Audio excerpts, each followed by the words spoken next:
लग्नाचं घर आहे, सगळेजण काही ना काही तयारी करत आहे, कोणत्या ना कोणत्या कामामध्ये मग्न आहे।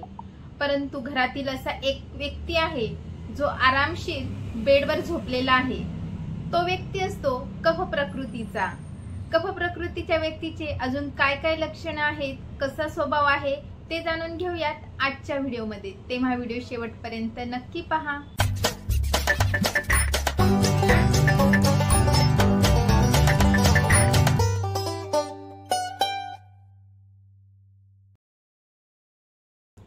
या आधीच्या व्हिडिओमध्ये आपण वात प्रकृतीच्या व्यक्तींचे स्वभाव गुण, शारीरिक लक्षणं यांचा बघितलं, मानसिक लक्षणं काय आहे यांचा विचार केला। त्यानंतर पित्त प्रकृतीच्या लोकांची शारीरिक लक्षणं, मानसिक लक्षणं, स्वभाव गुण याबद्दल विचार केला।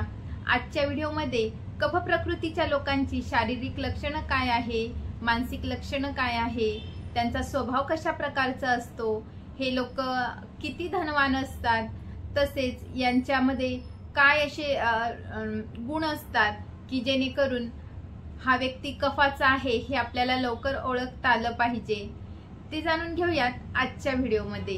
तुम्ही माझ्या चॅनलवर नवीन असाल तर माझ्या चॅनलला सबस्क्राइब करायला विसरू नका, जेणेकरून भविष्यातील सर्व व्हिडिओ तुम्हाला इझिली बघायला मिळतील। थँक्यू। गंभीर बुद्धी स्थूलांग, स्निग्ध केशो महाबला, स्वप्ने जलाशयालोकी, श्लेष्म प्रकृती को नरहा, असं वर्णन कफ प्रकृतीच्या व्यक्तींबद्दल शार्ंगधर संहितेमध्ये केलं आहे। आचार्य वाग्भटांनी तसेच सुश्रुताचार्यांनी कफ प्रकृतीच्या व्यक्तीचे वर्णन करताना त्याचा स्वभाव, त्याचे स्वभाव गुण हे ब्रह्मा, रुद्र, वरुण, सिंह, घोडा, गाय यांच्या स्वभाव गुणांशी मिळते जुळते आहे असं सांगितलं आहे। कफ प्रकृतीच्या व्यक्तींना स्वप्नामध्ये जलाशयाची स्वप्न दिसतात। त्यांना स्वप्नामध्ये आजूबाजूला जलाशय आहे, हंस त्या जलाशयामध्ये आहे, अशा प्रकारची स्वप्न दिसतात। याच्या आधीच्या व्हिडिओमध्ये आपण त्रिदोष सिद्धांताबद्दल माहिती बघितली।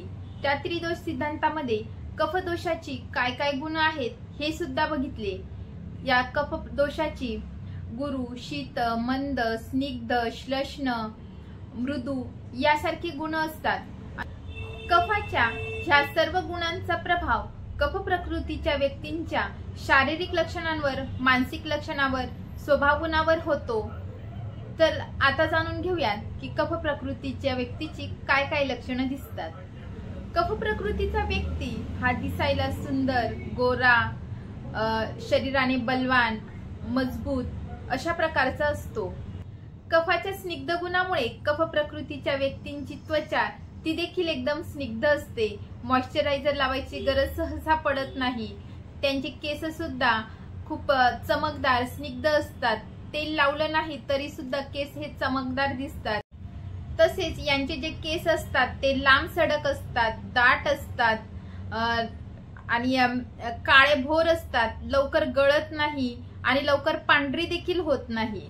त्यांची डोळे हे मोठे असतात, स्निग्ध असतात। त्यानंतर त्यांची जी नख आहेत, माणसांमध्ये जी दाढी आहे, मिशी आहे, ती सुद्धा स्निग्ध असल्यामुळे चमकदार दिसते। कफाच्या मृदू गुणामुळे कफ प्रकृतीची लोक ही सुंदर असतात, नाजूक असतात, गौरवर्णीय असतात आणि एकदम सुकुमार दिसतात। कफाच्या सार गुणामुळे ह्या लोकांची अंगकाठी ही एकदम कठीण असते, मजबूत असते। त्यांचे जे सांधे असतात ते देखील स्निग्ध असतात, मोठे असतात आणि मजबूत सांधे असतात।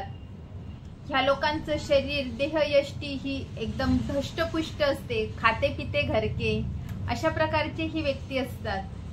ह्या लोकांना कुठलं काम सांगितलं तर हे कामाची एकतर सुरुवात लवकर करणार नाही, आज सांगितलेलं काम उद्यावर ढकलणार आणि जे काम करायचंच ठरलं तर ते काम सुद्धा एकदम हळूहळू करणार, जेवण सुद्धा एकदम हळूहळू करणार। सगळं म्हणजे कफाच्या मंद गुणामुळे ह्या लोकांचं सर्व काम ही एकदम हळू चालू राहतात। त्यानंतर यांना जेव्हा अभ्यासामध्ये काही करायचं असेल तर अभ्यास यांना लवकर ग्रास्पिंग होत नाही, ग्रास्पिंग हळूहळू होते, परंतु त्यांना जे ग्रास्पिंग झालेलं असतं, जे ज्ञान येतं ते ज्ञान मात्र शेवटपर्यंत टिकून राहतं। यांची स्मरणशक्ती देखील खूप चांगली असते। त्यांना 5 वर्षा पहिले काय झालेलं ह्या गोष्टी देखील आठवतात. कफाच्या शीतगुणामुळे यांना थंडी सहन होत नाही, उष्ण वातावरण, यांना उष्ण पदार्थ खायला आवडतात. त्यानंतर कफाच्या शीतगुणामुळे यांना भूक कमी लागते, तहान कमी लागते. जेवण त्यांचं एकदम थोडंसं असतं तरी सुद्धा धष्टपुष्ट दिसतात. जेवढं खाल्लेलं तेवढं पचतं, पण भूक त्यांना जास्त लागत नाही.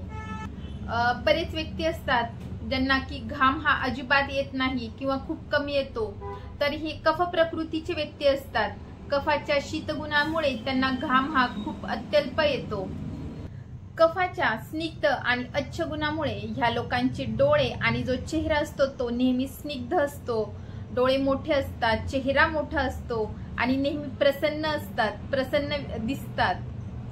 कफाच्या मधुर गुणामुळे कफ प्रकृतीचे व्यक्ती हे अधिक वीर्यवान असतात, अधिक अपत्य असलेले असतात. त्यानंतर यांचं मैथुन सामर्थ्य देखील चांगलं असतं. कफ प्रकृतीच्या व्यक्तींचा मानसिक स्वभाव कसा असतो आता हे जाणून घेऊयात. तर कफ प्रकृतीचे व्यक्ती हे मनाने खूप प्रेमळ असतात, यांना मित्र भरपूर असतात. कफाच्या स्निग्ध गुणामुळे स्निग्धता ही मित्रांना जोडून ठेवते. त्यानंतर कफ प्रकृतीचे व्यक्ती हे थोडेसे आळशी असतात आणि झोपायला यांना खूप आवडतं. जिथे वेळ मिळेल, जिथे जागा मिळेल तिथे हे व्यक्ती झोपतात. यांचा स्वभाव मात्र एकदम शांत, स्थिर, एकदम गडबड न करणारा, कोणावर रागवणार नाही, ओरडणार नाही, एकदम संयमी असतात. झटपट निर्णय नाही घेत, थोडंसं थांबून विचार करून मग निर्णय घेतात. ह्या लोकांना जर काही शिकवलं ते समजतं थोडंसं हळूहळू, परंतु एकदा जे ते त्यांना समजलं तर ते कधीच विसरत नाही.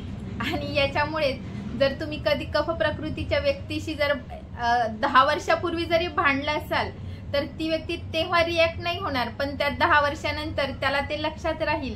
आणि जर कधी यांचा पारा चढला तर मग ते 10 वर्षापूर्वी झालेलं सुद्धा आज तुम्हाला बोलून दाखवतील. याचाच अर्थ ते थोडंसं आतल्या गाठीचे असतात. कफ प्रकृतीचे व्यक्ती हे मनाने खूप चांगले असतात, नाते टिकवणारे असतात, मदत करणारे असतात आणि मेन म्हणजे समाधानी असतात. आळशी जरी असले तरी पण एखादं काम त्यांनी जर ठरवलं तर ते पूर्ण करतात. कफ प्रकृतीचे व्यक्ती हे पित्त प्रकृतीसारखेच स्वच्छताप्रिय असतात. यांना लालच मात्र बिलकुल नसतो, कमी लालची असतात. अशा प्रकारे आपण कफ प्रकृतीच्या व्यक्तींबद्दल शारीरिक आणि मानसिक लक्षणांचा विचार केला. पुन्हा भेटूयात पुढच्या इंटरेस्टिंग व्हिडिओमध्ये. तोपर्यंत स्वस्त खा, मस्त रहा, आयुर्वेदाला जवळ करा. थँक्यू.